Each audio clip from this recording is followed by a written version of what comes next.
প্রতিবারের মতো আবারও জাঁকজমকপূর্ণ অনুষ্ঠান হয়ে গেল আইফা ডিজিটাল অ্যাওয়ার্ড 2025-এর আসর। এক ঝাঁক তারকাদের উপস্থিতি প্রাণবন্ত করে তুলেছিল আইফা মঞ্চকে। তবে আইফা 2025-এ কারিনা কাপুর ও শহীদ কাপুরকে নিয়ে চলছে ভালোই গসিপ। তাছাড়া সেরা সিনেমা এবং অভিনয় শিল্পীদের নিয়েও বড় চমক ছিল এই আসরে। চলুন দেখে আসা যাক এবারের আইফা ডিজিটাল অ্যাওয়ার্ড 2025-এর সেরা ঘটনাগুলো। এবারের আইফা অ্যাওয়ার্ডের অনুষ্ঠান হয় ভারতের রাজস্থানের জয়পুরে। বরাবরের মতোই পরিচিত জনপ্রিয় মুখ দিয়ে মুখরিত ছিল অনুষ্ঠানটি। এর মাঝে বিশেষ করে নজর কাড়েন কারিনা শাহিদ। দীর্ঘদিন চুটিয়ে প্রেম করেছিলেন এই দুই তারকা। অতঃপর ব্রেকআপ হয় তাদের। তারপর থেকে একে অপরকে একরকম এড়িয়ে চলতেন। কিন্তু এবারের আসরে এই দুই তারকা আবার এক হলেন।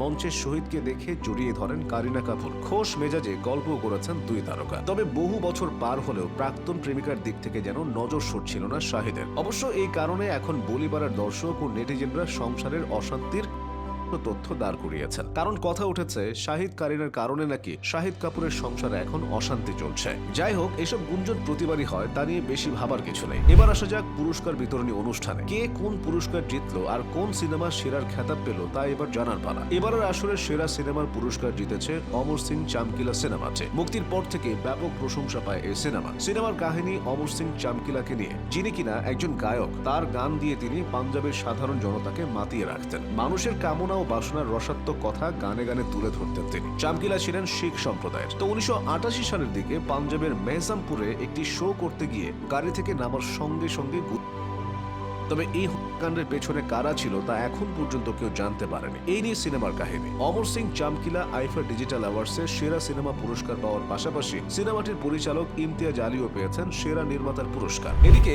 এবারের আসরে নারী অভিনয় শিল্পী হিসেবে প্রধান চরিত্রে পুরস্কার জিতে নিয়েছেন প্রীতি শ্যানন। তিনি তার দোপাত্তি সিনেমায় লিড চরিত্রে অভিনয়ের জন্য এই পুরস্কার জিতেছেন। আর মেন লিড রোলে সেরা পুরুষ অভিনয় শিল্পীর খেতাবটা 12 ফেল খ্যাত অভিনেতা বিক্রান্তি ম্যাসির ঝুলিতে ঢুকেছে। তিনি সেক্টর 36 সিনেমার জন্য পুরস্কারটি জিতেছেন। এদিকে সাইড রোলে সেরা নারী অভিনেত্রীর পুরস্কার জিতেছেন অনুপ্রিয়া গোয়েনকা বার্লিন সিনেমার জন্য। আর পুরুষ পার্শ্ব চরিত্রে সেরা অভিনেতা হয়েছেন দীপক ডোবরিয়াল সেক্টর 36 সিনেমার জন্য। আইফা ডিজিটাল অ্যাওয়ার্ড 2025-এর সেরা মৌলিক গল্পের পুরস্কার জিতেছেন কনিকা ঢিলো। তিনি দোপাত্তি সিনেমার জন্য এই পুরস্কার পান। এছাড়াও সেরা সিরিজ হয়েছে পঞ্চায়েত 3। সেরা পরিচালকও হয়েছেন পঞ্চায়েত সিরিজের পরিচালক দীপক কুমার মিশ্র। পাশাপাশি সিরিজ বিভাগের সেরা অভিনেতার পুরস্কার জিতেছেন পঞ্চায়েতের জিতেন্দ্র কুমার। শ্রেয়া চৌধুরী বন্দিশ বান্ডির সিরিজের জন্য জিতে নিয়েছেন সেরা নারী অভিনেত্রীর পুরস্কার। এছাড়াও সেরা সিরিজের গল্পের জন্য পুরস্কার পেয়েছে কোটা ফ্যাক্টরি সিজন 3। সেরা রিয়েলিটি বা নন স্ক্রিপ্টেড সিরিজ হয়েছে fabulous lives versus Bollywood wives. আর সেরা ডকুমেন্টারি সিরিজ বা ডোকু ফিল্মের পুরস্কার জিতেছে